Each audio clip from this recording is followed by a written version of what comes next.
شروع اللہ کا نام لے کر جو بڑا مہربان نہایت رحم والا ہے۔ زکریا نے کہا کہ پروردگار میرے لیے کوئی نشانی مقرر فرما دے۔ فرمایا تمہاری نشانی یہ ہے کہ تم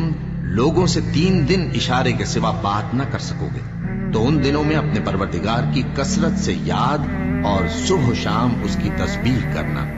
اور جب فرشتوں نے مریم سے کہا کہ مریم اللہ نے تم کو برگزیدہ کیا ہے اور تمہیں پاک بنایا ہے اور دنیا جہان کی عورتوں میں سے تم کو منتخب کیا ہے، اے مریم اپنے پروردگار کی فرما برداری کرنا اور سجدہ کرنا اور رکوع کرنے والوں کے ساتھ رکوع کرنا۔ اے نبی یہ باتیں اخبار غیب میں سے ہیں جو ہم تمہارے پاس بھیجتے ہیں۔ اور جب وہ لوگ اپنے قلم بطور قرعہ ڈال رہے تھے کہ مریم کا کفیل کون بنے، تو تم ان کے پاس نہیں تھے، اور نہ اس وقت ہی ان کے پاس تھے جب وہ آپس میں جھگڑ رہے تھے۔ وہ وقت بھی یاد کرنے کے لائق ہے جب فرشتوں نے مریم سے کہا کہ مریم اللہ تم کو اپنی طرف سے ایک کلمے کی بشارت دیتا ہے جس کا نام مسیح اور مشہور عیسیٰ ابن مریم ہوگا،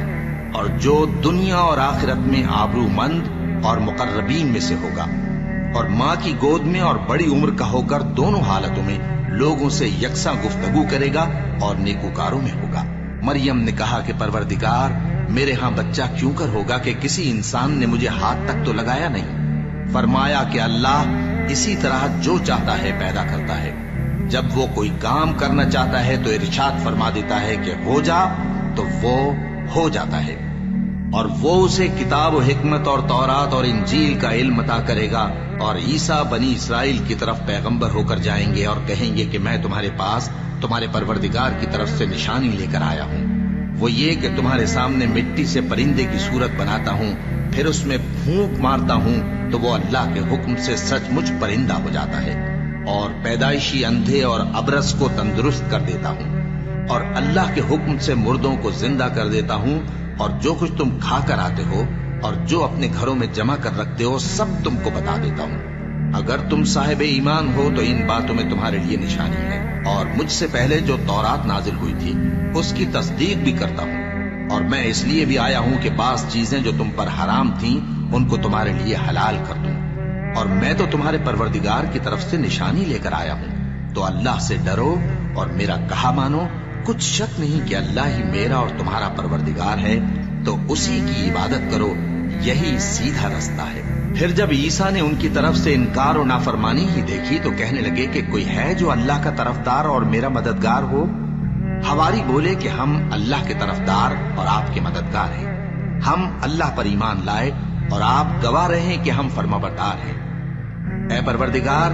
جو کتاب تو نے نازل فرمائی ہے ہم اس پر ایمان لے آئے اور تیرے پیغمبر کے متبع ہو چکے، تو ہم کو ماننے والوں میں لکھ رکھ۔ اور وہ یعنی یہود قتل عیسیٰ کے بارے میں ایک چال چلے، اور اللہ نے بھی عیسیٰ کو بچانے کے لیے تدبیر کی، اور اللہ بہترین تدبیر کرنے والا ہے۔ اس وقت اللہ نے فرمایا کہ عیسیٰ میں تمہاری دنیا میں رہنے کی مدت پوری کر کے تم کو اپنی طرف اٹھا لوں گا اور تمہیں کافروں کی صحبت سے پاک کر دوں گا، اور جو لوگ تمہاری پیروی کریں گے ان کو کافروں پر قیامت تک فائق و غالب رکھوں گا۔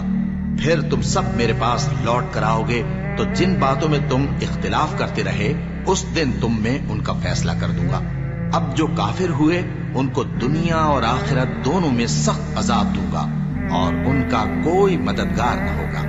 اور جو لوگ ایمان لائے اور عمل نیک کرتے رہے ان کو اللہ پورا پورا صلہ دے گا، اور اللہ ظالموں کو دوست نہیں رکھتا۔ اے نبی یہ ہم تم کو اللہ کی آیتیں اور حکمت بھری نصیحتیں پڑھ پڑھ کر سناتے ہیں۔